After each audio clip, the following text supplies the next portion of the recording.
The next step is to install the i2SDK. So first click here to download it. Save it to your computer.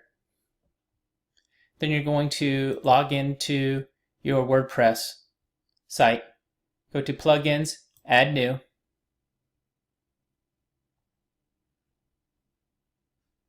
Click Upload Plugin. And click Install Now.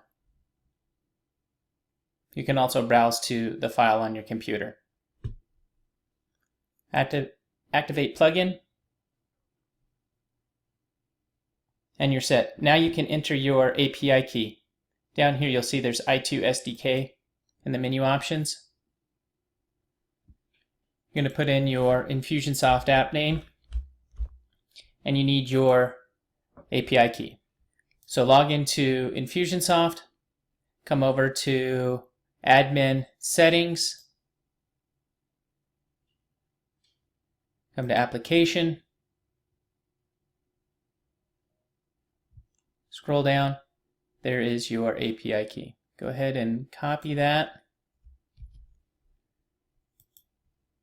paste it into your WordPress site, click Save API Configuration,